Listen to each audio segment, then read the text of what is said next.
누가 그러더라고요. 행복한 바다는 사랑해다. 서로 사랑하면 행복해집니다. 오늘 우리가 마태복음 20장 24절에 있는 말씀을 함께 보았는데, 이 말씀을 중심해서 섬기는 이유라고 하는 제목으로 말씀을 나누겠습니다. 어떤 일을 우리가 하게 되면, 또 어떤 행동을 취하게 되면 거기에는 반드시 그럴 만한 이유가 있는 것입니다. 아무런 이유도 없이 그렇게 하는 경우는 거의 없지요. 여러분, 그래서 사람들은 왜 그렇게 하는가 하는 것을 알기 위해서 의도를 따지고 파악하기 위해 주의를 기울이게 되는 것입니다. 성경 속에 욥기라고 하는 성경이 있지요. 이 욥기의 말씀을 보면 하나님께서 욥이라고 하는 사람을 자랑하십니다. 의롭고 경건한 그 욥을, 정직한 욥을 자랑하십니다. 그때 사탄이 하나님께 욥이 까닭 없이, 아무 이유도 없이 하나님을 경외하겠습니까? 욥이 하나님을 경외하는 데는 이유가 있고 까닭이 있을 터인데, 그것은 하나님께서 욥에게 복을 주셔서 욥이 복을 받고 하나님을 경외하는 것, 그거 당연한 것 아니겠습니까? 라고 하나님께 도전했습니다. 여러분, 그래서 욥은 하나님이 내게 복을 주신 것 때문에, 복을 받은 것 때문에 내가 하나님을 경외하는 게 아니다라는 것을 온 삶으로 보여준 것이 욥기입니다. 여러분, 하나님을 하나님으로 경외하는 것, 도대체 무엇 때문에 그런 것입니까? 나 같은 죄인 살리신 주 은혜 놀라워, 잃었던 생명 찾았고 광명을 얻었네라고 우리는 찬송가 305장의 찬송을 부릅니다. 여러분, 이 찬송은 불신자들의 영혼까지도 감동을 주는 그런 찬송인데요, 이 찬송을 지으신 분은 노예상이었습니다. 비싼 값에 노예들을 팔아 돈을 많이 버는 것이 이 사람의 인생 최고의 목적이었습니다. 동정이란 눈을 씻고 보아도 찾아볼 수 없는 냉혹한 사람, 그래서 그의 별명은 냉혈인간이었습니다. 여러분, 그런 그의 마음에 복음이 들어갑니다. 그리고 그 복음으로 인해서 자기가 얼마나 못할 짓을 하고 있는 죄인인가를 깨닫게 된 것입니다. 철저히 회개하고 신학교에 들어가서 마침내 목사가 됩니다. 목사가 되었지만 그는 평생 동안 목사의 예복을 입지 않았다고 합니다. 항상 노예처럼 그렇게 옷을 입고 예배를 드렸던 것입니다. 그는 그 이유에 대해서 이렇게 말하죠. 죄의 노예였던 나를 구원해 주신 주님의 은혜가 너무너무 고마워서 그 은혜를 잊지 않으려고 노예복을 늘 입었다. 그가 바로 존 뉴턴이라고 하는 목사님입니다. 여러분, 이렇게 은혜를 잊지 않으려는 이유 때문에 목사의 예복을 입지 않고 노예처럼 입고 늘 예배를 드렸다고 하는 것, 여러분, 그게 바로 이유 있는 행동 아니겠습니까? 호텔 업계에서는 명성을 떨치고 있던 홀리데이인이라고 하는 호텔의 회장인 클라이머라고 하는 회장은 수백 개의 호텔을 경영하면서 호텔 내에 카지노를 들이지 않는 것으로 유명한 사람입니다. 회사 간부들이요, 시세 확장을 위해서는 반드시 이 카지노를 필요로 한다. 그래서 뉴저지주에 있는 호텔에 카지노를 설치하자고 제안을 했습니다. 그때 이런 지하에 그것을 거절했고요. 호텔 안에 카지노를 두지 않겠다고 의지를 분명히 했으나 중진들이 계속해서 다른 호텔들과 경쟁하는데 카지노가 없이는 안 된다고 하는 것을 계속 주장하게 됩니다. 그때 이 클라이마 회장은 가족들과 의논을 하고 그리고 난 후에 회장직을 내려놓기로 작정을 합니다. 그리고 은퇴하는 은퇴식 때 사람들에게 이렇게 이야기를 했어요.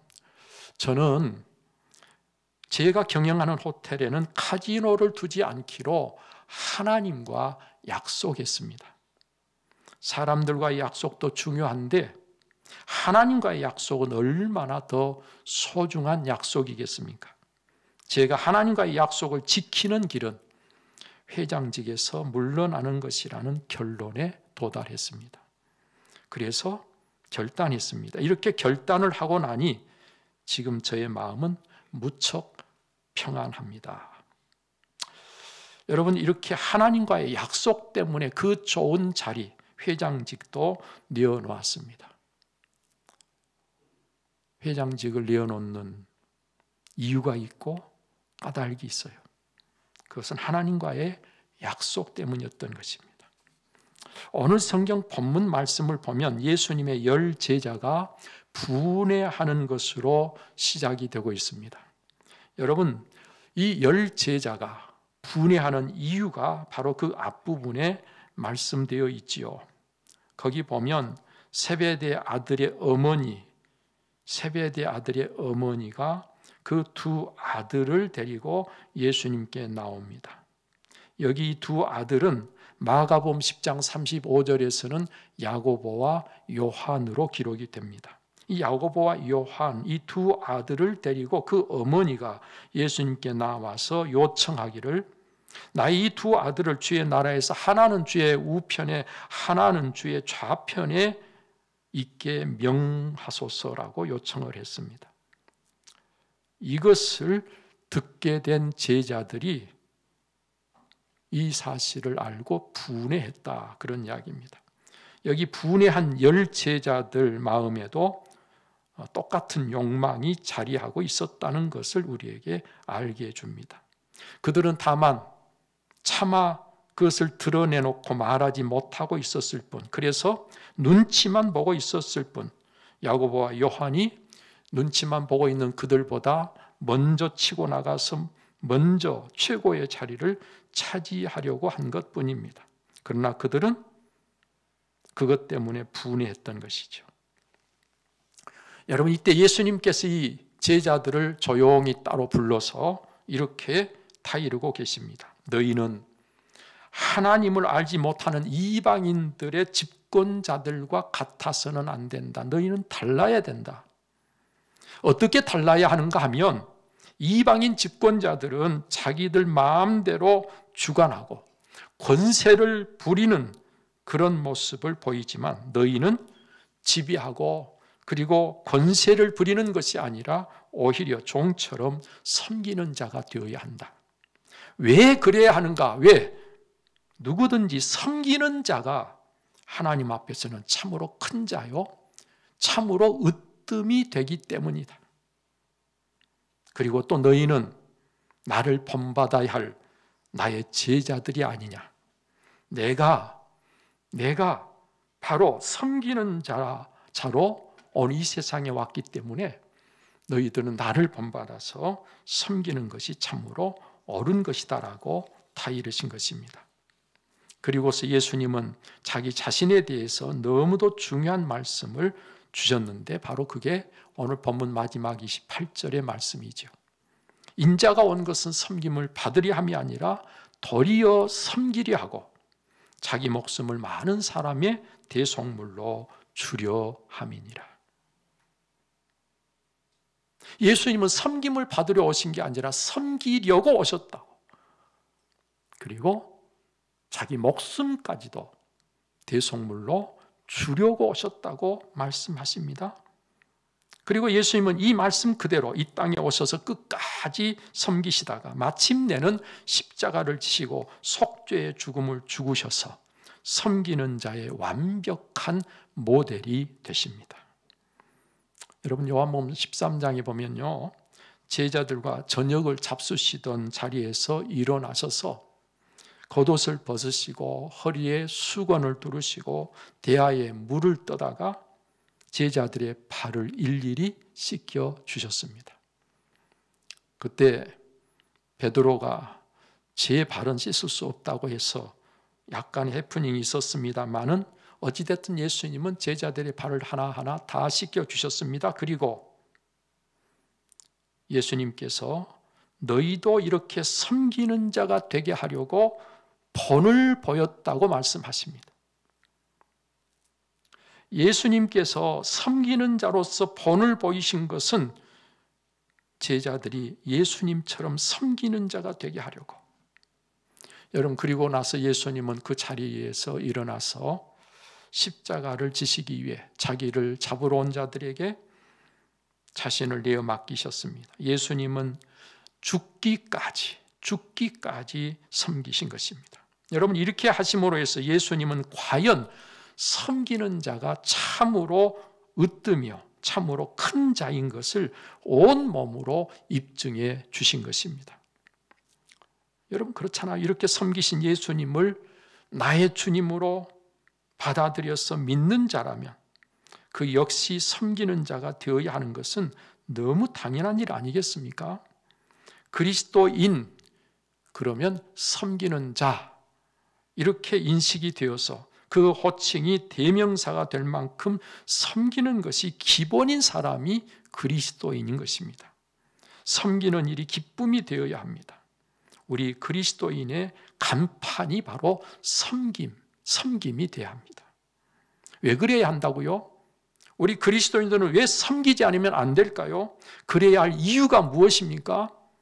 그것은 바로 섬기는 일이 바로 사랑의 실천이기 때문에 그렇습니다. 섬기는 일에는 수고와 희생이 뒤따르게 됩니다.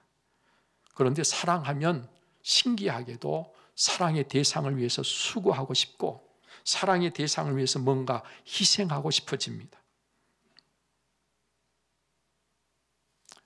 놀라운 것은 이렇게 수고하고 희생하는데도 사랑으로 하면 그게 수고처럼 느껴지는 게 아니라 오히려 행복합니다.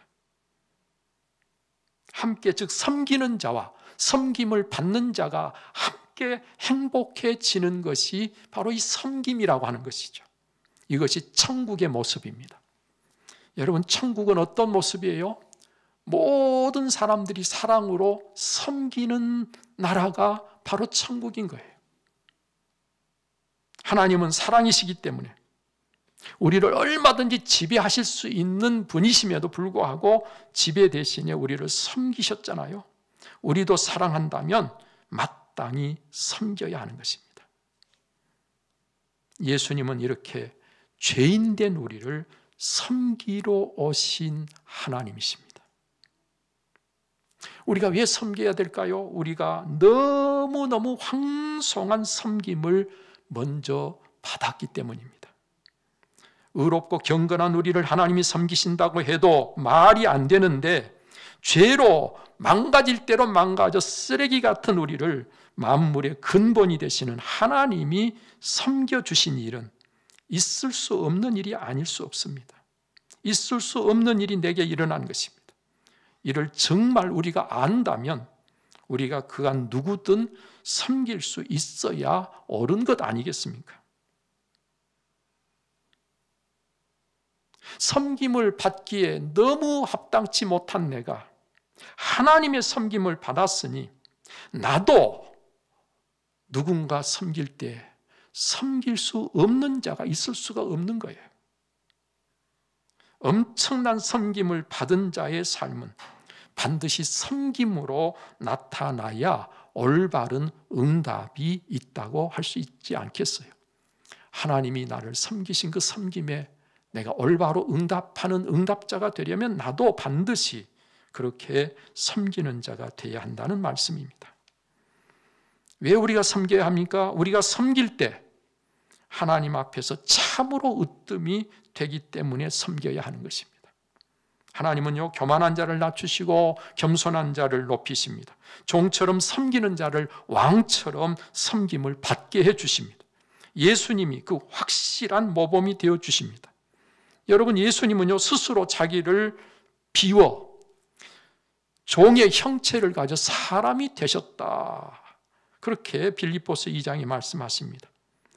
예수님은 죽기까지 복종하셨다, 그렇게 기록하고 있습니다. 바로 이 때문에 하나님이 그를 지극히 높여 모든 이름 위에 뛰어나게 하셨다고, 모든 무릎을 그 앞에 꿇게 하셨다고 빌립보서 2장에 말씀하고 계십니다. 예수님은 낮아질 대로 낮아지셔서 마침내 하나님께서 그를 지극히 높여주셨어요. 그래서 섬기는 자가 참으로 으뜸이 된다는 사실을 우리에게 온몸으로 보여주신 것입니다. 여러분, 우리가 왜 섬겨야 됩니까?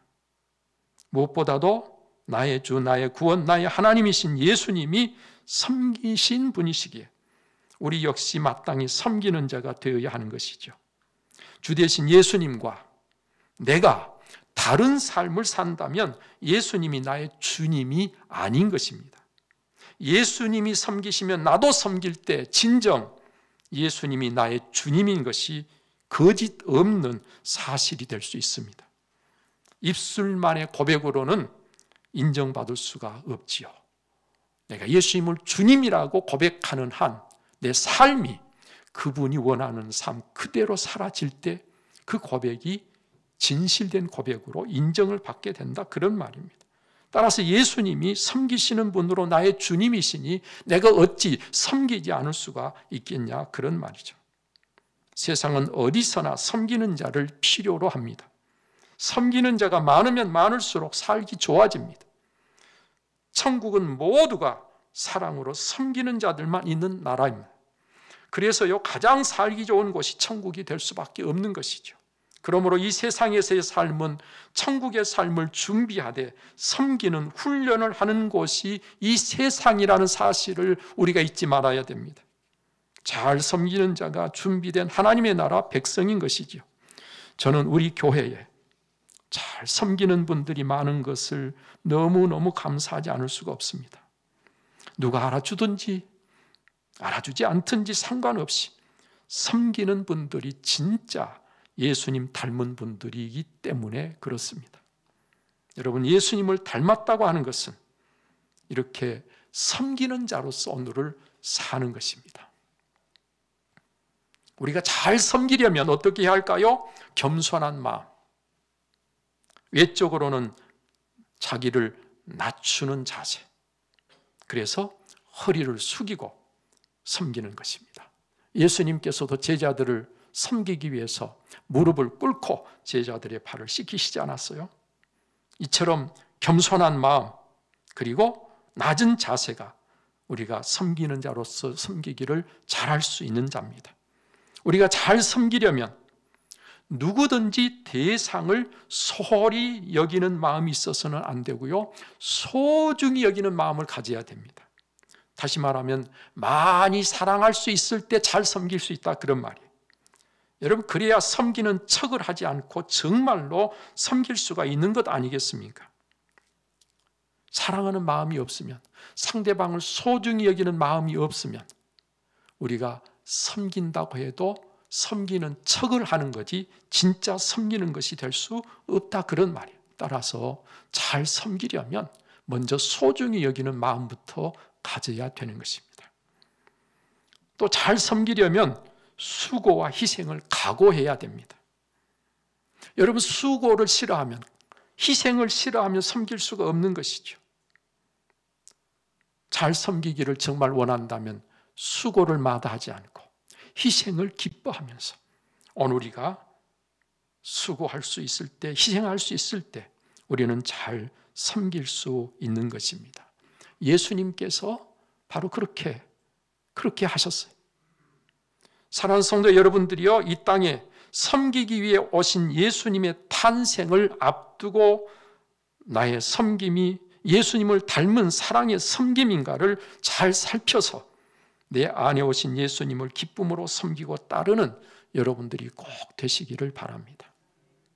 성탄절을 우리가 어떻게 준비하고 어떻게 성탄절을 맞아야 되는가? 가장 먼저 되어질 것이 바로 나를 위해서, 나를 섬기기 위해서 오신 예수님을 내 안에 모셨으면 내가 예수님처럼 섬기는 자로 내 자신이 변화돼야 예수 그리스도의 성탄이 나에게 의미가 있는 것입니다.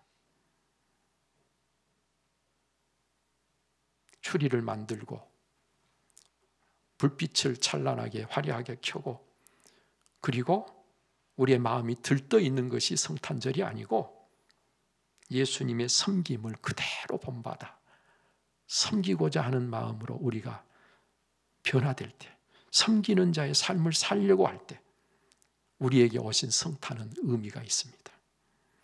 예수님은 오늘도 누가 나의 종이며 나의 친구며 누가 나의 가족인가 묻고 계십니다. 이는 진정 나와 함께 섬기는 자가 아니겠느냐고 묻고 계십니다. 따라서 섬기는 삶으로 예수님의 이 물음에 응답하는 그런 여러분과 제가 꼭 되어야 하겠습니다. 기도하겠습니다. 살아계셔서 역사하시는 아버지 하나님 감사합니다. 오늘도 하나님께서 우리를 선인도하시고 우리가 하나님께 예배하며 주신 말씀으로 우리의 마음과 생각을 새롭게 합니다. 오 아버지 하나님, 섬기려고 오신 예수님을 나의 주님으로 모시고서도 우리는 섬기려고 하지 못하고 섬김을 받으려고 할 때가 참 많습니다. 하나님, 이 시간 다시 한번 오늘 우리의 마음을 겸손히 낮추어 주옵소서. 오늘 우리가 정말 예수님처럼 섬기기 위해서 우리가 서로를 소중히 여기는 사랑의 마음 있게 해 주옵소서. 우리가 서로를 섬기기 위해서 수고와 희생을 각오하게 하여 주옵소서. 그래서 참으로 잘 섬기는 자가 되어서 예수 그리스도를 닮아 천국 백성으로 잘 준비된 우리 모두가 되게 하여 주옵소서. 이로 인해서 주님 다시 오시는 그날에 우리가 잘 섬기는 자로 준비되어 주님을 만나는 그 시간이 우리 인생 최고의 날이 되어지도록 준비되게 하여 주옵소서. 이 모든 것이 주 예수 그리스도로 기도하옵나이다. 아멘. 이제는 우리의 구원이시며 모든 삶의 본이 되시는 주 예수 그리스도의 은혜와 독생자라도 아낌없이 내어주신 하나님의 그 특별하신 사랑과 성령의 감동, 감화, 교통, 그 충만하심이 오늘도 하나님 앞에 마음을 다해 예배하며 주신 말씀을 쫓아 예수님 꼭 닮아 섬기는 자로 오늘을 살고자 하는 우리 온 성도님들 심령 위에 저들의 가정의 생업에 이제로부터 영원토록 함께 하시기를 간절히 축원하옵나이다. 아멘. 아멘.